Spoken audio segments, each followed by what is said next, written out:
저는 원래 공부를 잘하던 사람이 아니었습니다. 시골에서 컸고 학원도 다니지 않았습니다.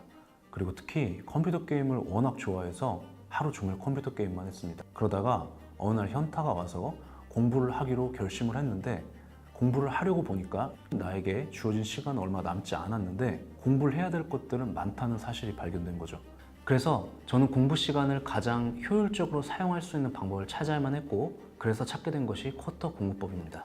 그리고 이 쿼터 공부법을 사용해서 서울대에 갔습니다. 이 공부법은 수능 공부뿐만 아니라 모든 객관식 시험에서 사용할 수 있는 방법입니다. 똑같은 시간을 공부해도 남들보다 6배, 7배의 효율을 낼 수 있고, 그저 공부를 하고 있는 것만으로도 여러 번의 복습 효과를 낼 수 있습니다.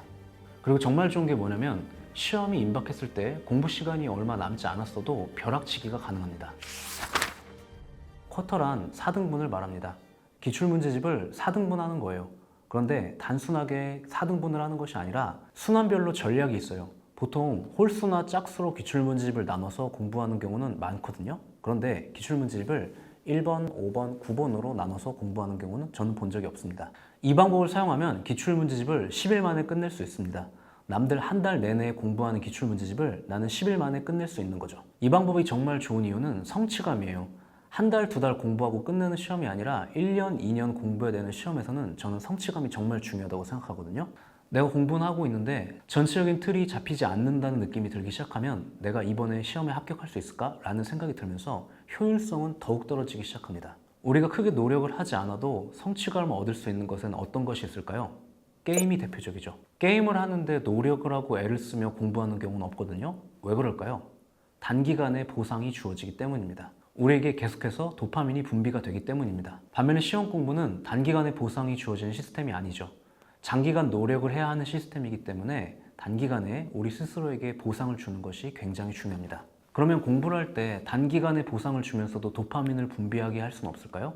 있습니다. 쿼터 공부법은 1회독을 하는데 10일 정도밖에 걸리지 않기 때문에 1회독을 빠르게 끝낸 자신감이 2회독, 3회독을 하는데 정말 큰 힘이 됩니다. 3회독, 4회독을 들어가면 점수가 빠르게 안정화되기 시작할 거예요. 자, 그러면 구체적으로 쿼터 공부법은 어떻게 하는 것일까요? 1순환부터 말씀드려 볼게요. 1순환은 기출문제집에 1번, 그 다음 5번, 그 다음 9번, 그 다음 13번 이렇게 문제를 풀어나가는 것입니다. 1번, 2번, 3번, 4번이 아니라 1번, 5번, 9번, 13번 이렇게 문제를 풀어나가는 것이죠. 그리고 이 순환은 다시 처음으로 돌아와서 2번 문제부터 시작을 하는 거예요. 2번, 6번, 10번, 14번 이렇게 문제를 풀어나가는 것이죠. 그런데 1순환과 다른 점은 1순환 때 풀었던 문제들에 눈길조차 주지 않는 것입니다. 만약에 1순환 때 풀었던 부분들을 다시 한번 보기 시작하면 공부하는데 시간이 다시 늘어지겠죠. 그러면 보상이 주어지는 시간이 길어져서 성취감이 떨어지겠죠. 그 다음은 3순환입니다. 3순환은 다시 처음으로 돌아와서 3번, 7번, 11번, 15번 이렇게 문제를 풀어나가는 것인데, 이번에는 1순환 때 봤던 문제들을 함께 보는 거예요. 그러면 1순환 때 봤던 문제랑 3순환 때 봤던 문제를 같이 보는 거죠. 그럼 공부량이 2배로 늘어나는 것이 아닌가? 이런 생각이 들 수 있는데, 3순환부터는 속도가 굉장히 빨라집니다. 그래서 1순환 때 봤던 문제들을 3순환 때 같이 본다 하더라도 크게 문제가 발생하지 않아요. 그 다음엔 4순환인데 다시 4번 문제로 처음부터 돌아오는 거예요. 4번, 8번, 12번, 16번 이렇게 문제를 푸는 거죠. 그런데 이번에는 2순환 때 봤던 문제들을 같이 푸는 것입니다. 1순환 때 봤던 문제가 아니라 2순환 때 봤던 문제를 같이 푸는 거예요. 그래서 4순환에선 2순환 때 봤던 문제랑 4번, 8번, 12번, 16번 이렇게 문제들을 풀어나가는 것이죠.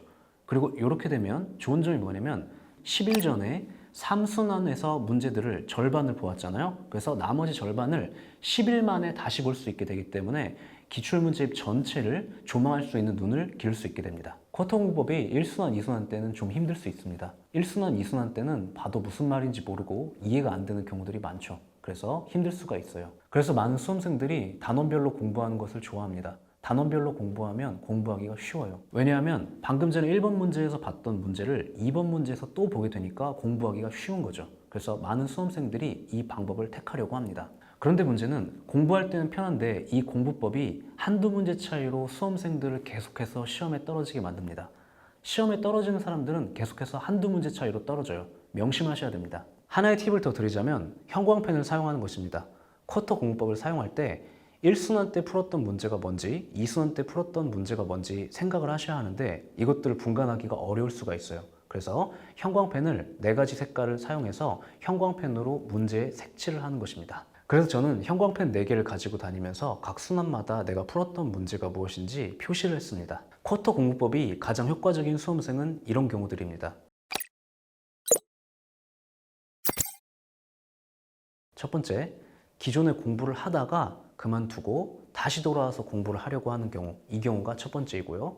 그리고 두 번째는 기출문제집 위주로 공부를 한다 하더라도 시험 합격에 문제가 없는 경우들입니다. 그리고 세 번째는 이론 공부는 끝을 냈는데 이제 기출문제집으로 공부를 하려고 하는 수험생, 이렇게 세 집단이 이 쿼터 공부법을 사용하기 가장 효과적인 집단입니다. 객관식 시험은 결국 기출문제집을 빠르게 여러 번 보는 것이 관건입니다. 쿼터 공부법 한번 사용해 보시고 이번 시험에서 좋은 결과 얻으셨으면 좋겠습니다. 감사합니다.